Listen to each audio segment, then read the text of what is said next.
ადგილობრივი თვითმმართველობის არჩევნებამდე 3 თვეზე ნაკლებია დარჩენილი. ამ დროისთვის ოპოზიციური პარტიების ლიდერები ციხეში იმყოფებიან. საერთაშორისო სადამკვირვებლო მისიების დაშვება არჩევნებზე არ იგეგმება, ასევე ცვლილებებია კანონმდებლობაში, რომლის მიხედვითაც ადგილობრივ სადამკვირვებლო ორგანიზაციებს ეზღუდებათ მოქმედების არეალი. ქუთაისში წინა საარჩევნო პერიოდს აფასებენ და აცხადებენ, რომ ასეთ პირობებში, როდესაც ყველა დეტალი კითხვის ნიშანს აჩენს, სამართლიანი არჩევნების ჩატარება წარმოუდგენელი. ამასთან აღნიშნავენ, რომ ამ ვითარებაში წინასწარ რაიმეს პროგნოზირება ძალიან რთულია.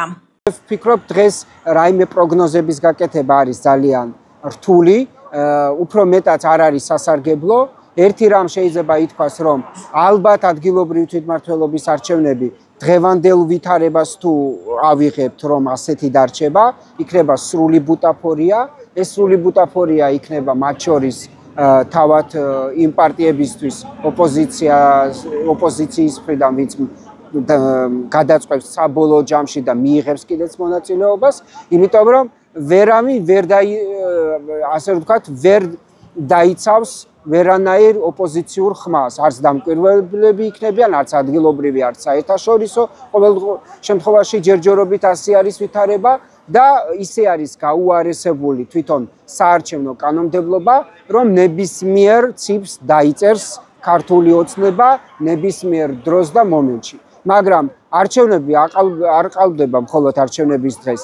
მთელი წინასაარჩევნო პერიოდი პრაქტიკულად არის ძალიან მძიმე, ძალიან არათანასწორი, მიმდინარეობს რეპრესიების, ზეწოლის, დაპატიმრების, დაშინების ქვეშ და აი ასეთი ასე რომ ვთქვათ, არჩევნები, რომც ბოლო დღეს გამოსწორდეს, ბოლო წინა დღეს არჩევნებამდე ყველაფერი უცებ გამოსწორდეს, მაინც ვერ იქნება სამართლიანი. როდესაც ჩვენ საუბრობთ არჩევნებზე, არჩევნები უნდა იყოს თავისუფალი, უნდა იყოს სამართლიანი, უნდა იყოს საერთაშორისო პრინციპებისა და მიდგომების შესაბამისად ჩატარებული. ყველა ამ ტიპის არჩევნებს, ყველა იმ არჩევანს, რომელშიც ამომრჩევლის ნება იქნება ფარული, მაგრამ გამოხატული, აქვს ძალიან მნიშვნელოვანი გავლენას ქვეყნის დემოკრატიზაციის პროცესში და ქვეყნის დემოკრატიული კულტურის შენარჩუნებაში. როდესაც ჩვენ ვსაუბრობთ არჩევნებზე, აი ამ კრიტერიუმებს ძალიან დიდ ყურადღებას უნდა ვუთმობდეს. რაც შეეხება იმას, თუ უნდა მიიღონ თუ არა მონაწილეობა სხვადასხვა პოლიტიკურმა პარტიებმა და ასე შემდეგ, ჩემი პოზიცია არის ის, რომ თუ ეს არჩევნები არ იქნება სიმულაცია, თუ ეს არჩევნები იქნება სამართლიანი თანასწორ პირობებში ჩატარებული, თუ ეს არჩევნები კითხვის ნიშნებს არ გააჩენს ამომრჩეველში, საზოგადოებაში, საერთაშორისო და ადგილობრივ დამკვირვებლებში, ძალიან მნიშვნელოვანი იქნება, რომ აი ამ კითხვის ნიშნების გარეშე ჩატარებულ არჩევნებში ალბათ ყველა ვისურვებდით, რომ მონაწილეობა მიიღოს ყველა პოლიტიკურმა სუბიექტმა.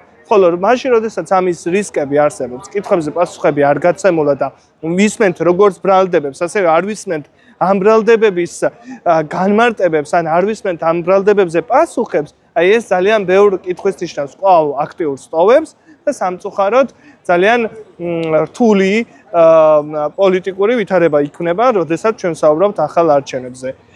მით უმეტეს აი იმ ფაქტორების გათვალისწინებით, რა ფაქტორებიც წინა წელს ჩატარებულ არჩევნებს ახლდა თავად და უწყვეტი პროტესტი, ამ პროტესტის უწყვეტობა მათ შორის გამოიხატება იმაში, რომ ეს მოთხოვნებიც უცვლელია. არსად არ წასულა, ხო? მოთხოვნა ახალი არჩევნების ჩატარებასთან მიმართებით კვლავ ძალაში. რომელ არჩევნებზე მელაპარაკებით? ერთმანეთს კრიმინალები როგორ უსწორდებიან და იმის შემდეგ მე არჩევნებზე წავალ და ხმას მივცემ ამათ აწყობილ იდიოტურ სისტემა. არავითარ შემთხვევაში. არც მე და არც ჩემიანი და არც ჩემი სამეგობრო არჩევნებზე არ წავალთ. ეს არის სიგიჟე, სისულელე. ეგეთი იდიოტობა მე წიგნშიც არ წამიკითხავს. ზღაპრათაც არ გამიგონია, რომ დღეს შევიდე სისტემაში და ხმა მივცე იმათ დადგმულ სპექტაკლს, რომელიც ჩემ ქვეყანას ანადგურებს ბოლომდე. შანსს არ უტოვებს ხალხს, რომ ხვალინდელ დღეზე რაღაცა იფიქრონ და თავისი ბიზნესი ააწყო. სალომე ზურაბიშვილი აცხადებს, რომ საქართველოში არჩევნების ჩატარება არის მითი. მისი თქმით, არსებული ვითარებიდან გამოსავალი არის ერთიანობა და ყველაფერი, რაც დაპირისპირებას ემსახურება, არის ბოლო ბერკეტი ქართული ოცნების ხელში. როგორც სალომე ზურაბიშვილმა ბრიფინგზე განაცხადა, უნდა გაცოცხლდეს წინააღმდეგობის პლატფორმა და ჩამოყალიბდეს გარდამავალი მთავრობა. პირველ რიგში რომ პლატფორმა, წინააღმდეგობის პლატფორმა გაძლიერდეს, გაცოცხლდეს, მე ჯერ ვიტყოდი, გაძლიერდეს და გაფართოვდეს. ამაში უნდა შემოვიყვანოთ ყველა ის ფორმატები და ჯგუფები, რომელიც ვიცი რომ სხვადასხვა კუთხით იკრიბებიან და აქვს სხვადასხვა მოსაზრებები. ყველა მოსაზრება არის საჭირო და ყველა ჯგუფის წარმომადგენლობა არის აუცილებელი. ეს არის ნამდვილი ერთიანი წინააღმდეგობის პლატფორმა.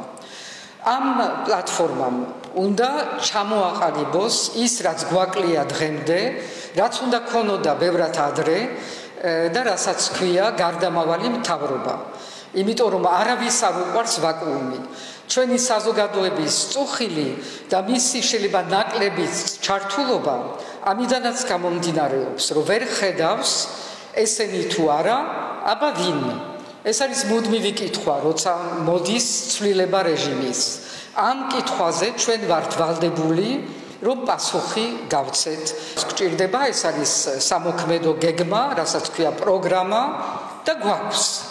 ეს არის ქართული ქარტია, რომელსაც ჭირდება განახლება, იმიტომ მისი მიღების მერე რაღაცები შეიცვალა, თუმცა არა არსებითი ნაწილები არ შეცვლილა, მაგრამ დღევანდელი დღის გადამხედვარი უნდა ცოტა შევცვალოთ და გავააქტუალიზოთ და ეს იქნება ჩვენი ერთობლივი სამოქმედო გეგმა, რომელიც უკვე გვაქვს პრაქტიკულად. ასევე უკვე გვაქვს დოკუმენტი, რომელიც ასახავს იმ აუცილებელ წინაპირობებს, რომელიც უნდა იყოს მიღწეული იმისთვის, რომ ჩატარდეს ახალი, თავისუფალი, სამართლიანი საპარლამენტო არჩევნები, რაც მოყვება ასევე ამ რეჟიმის ჩამოშლას. ეს არის ის, რაც გვევალება ჩვენ, ვინც ვთვლით, რომ გვაქვს რაღაც პასუხისგებლობა ამ ქვეყნის და ამ საზოგადოების მიმართ. ამ ყველაფერს მოყვება ნამდვილი გამარჯვება. თუ ჩვენ თავზე ავიღებთ, რომ არ გავაგრძელოთ ეს უაზრო დაპირისპირებები, რომელიც ჩვენ გვასუსტებს და იმათ აძლიერებთ. ქართული ოცნება თვითმმართველობის არჩევნებისთვის აქტიურად ემზადება და აცხადებს, რომ არჩევნები ისე ჩატარდება, როგორც ქართულ ხალხს და ქართულ ინტერესს შეესაბამება. არჩევნები ჩატარდება ისე, როგორც ერჩივება ჩვენი ქვეყნის ინტერესებს.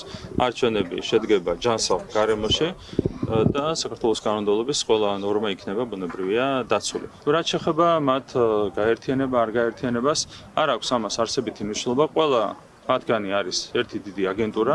გაერთიანდებიან, არ გაერთიანდებიან, რა სცენარში ჩაჯდებიან, ეს არის მათი პატრონების გადასაწყვეტი. ჩვენ ამაზე მარჩიელობით ვერ ასე ვთქვათ შევიწუხებთ თავს.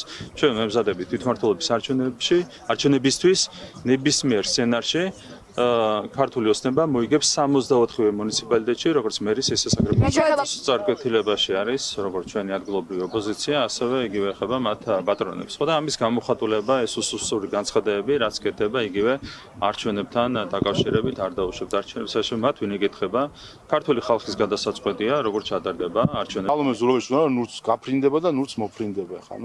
აი ასეთ ხალხთან გვაქვს საქმე.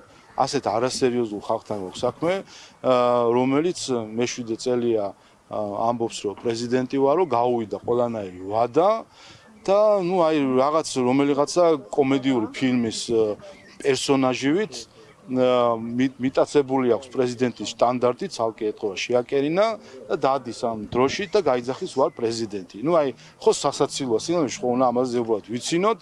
ეს ყველაფერი როცა ჩაივლის, მე გაგვახსენდება, რომ ასეთი სასაცილო მოვლენა იყო ჩვენს ცხოვრებაში, რომ ვიღაცა გამაგრდა თავის ციხესიმაგრეში, უკვე თანამედროვე გაგებით საოფისე სივრცეში, დაიდგა დროშა და ამბობს, რომ ვარ პრეზიდენტი. მინდა ყველას შიგნითაც და გარეთაც უთხრა, რომ არჩევნების საბოტაჟი, არჩევნების ჩაშლის მცდელობა, ეს არის საქართველოს კონსტიტუციის და საქართველოს კანონმდებლობის დარღვევა. ყველა ის, ვინც ცდილობს, რომ საბოტაჟი წაახალისოს, ან საბოტაჟი მოაწყოს, არ უღებს საერთაშორისო სამართალს, ეს არის ჩვეულებრივი პოლიტიკური აგრესია. თუ კი რადიკალური ოპოზიცია თავის სამომრჩეველს არ წარუდგენს თავის კანდიდატურას, უბრალოდ ყოველსა თავის სამომრჩეველს დააზიანებს. მაგრამ დემოკრატიისთვის ეს პრობლემას არ ქმნის. ახლა ადამიანს ახლა თუ თავად არ მონაწილეობს, ხა ძალით ვერავინ მონაწილეობს ვერ მიაღწევს.